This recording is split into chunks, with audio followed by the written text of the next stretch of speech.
आदाब। इस वक्त हम हैं गंगो में, रालोद प्रदेश उपाध्यक्ष हाजी सलीम के आवास पर। वैसे तो लगातार माहौल बनता जा रहा है, लेकिन फिर भी हम चुनाव पर चर्चा करना चाहेंगे कि किस तरह की इस बार रणनीति हो रही है, ख़ास करके गंगो विधानसभा, क्योंकि हाजी सलीम जी का गृहनगर है गंगो, इसलिए उन्हीं से बात करेंगे कि किस तरह का माहौल हो रहा है और समीकरण क्या बन रहे हैं गंगो विधानसभा सीट के। हाजी जी, स्वागत है आपका। धन्यवाद।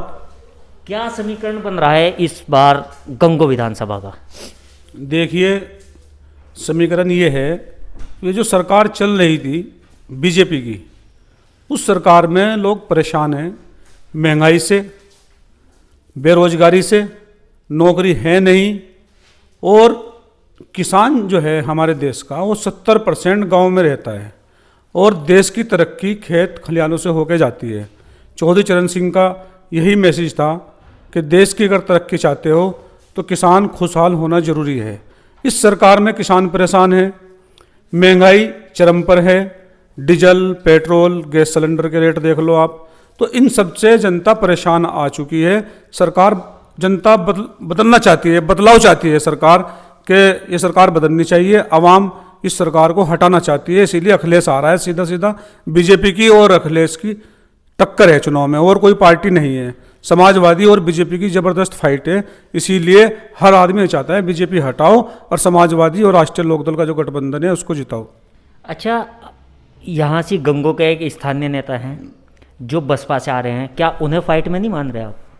नहीं, वो कहीं फाइट में नहीं है। जैसे कि मैंने आपको बताया, किसान शहीद हो गए, 750 किसान शहीद हो गए, और 1 साल से ज़्यादा वहाँ धरने पर बैठे रहे। गाजियाबाद कुंडला बॉर्डर वहाँ बैठे रहे। बहन जी आज तक निकल के ही नहीं आई बाहर, कोई मुद्दा ही नहीं उठाया। अगर किसी ने किसानों की लड़ाई लड़ने का काम किया, वो राष्ट्रीय लोकदल ने किया। राष्ट्रीय लोकदल सड़कों पे आई, सड़कों पर आके लड़ाई लड़ने का काम किया। इसीलिए बहुजन समाज पार्टी से सब खफा है, चाहे वो किसान हो, मजदूर हो, गरीब हो। ये मायावती जो है बहन जी हमारी, वो बाहर निकल के नहीं आती किसी भी उसमें, क्योंकि उसको डर है बीजेपी का, सीबीआई का डर है, ईडी का डर है, इनकम टैक्स का डर है। और बहुजन समाज पार्टी जो पार्टी है, वो जो इस पार्टी के राष्ट्रीय सचिव है सतीश मिश्रा जी, उन्होंने पूरी हाईजैक कर ली पार्टी को, दबाव में है कहीं ना कहीं। इसलिए बहुजन समाज पार्टी इस चुनाव में कहीं भी फाइट करती हुई नहीं दिखाई दे रही।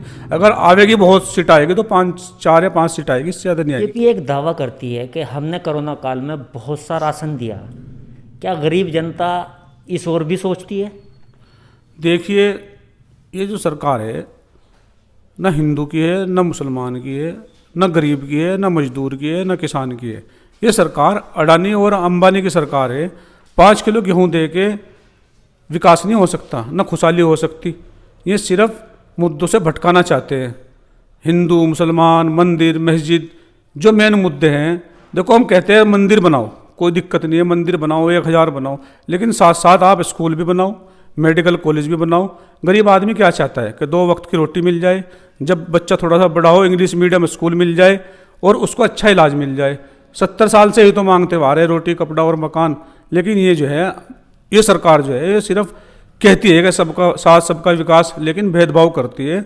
इसलिए सरकार जा रही है, और समाजवादी और राष्ट्रीय लोकदल का गठबंधन इस बार 2022 में आ रहा है। अच्छा, जैसे कि घटनाक्रम बदला है 2 दिन में ज़िला सहारनपुर की राजनीति का।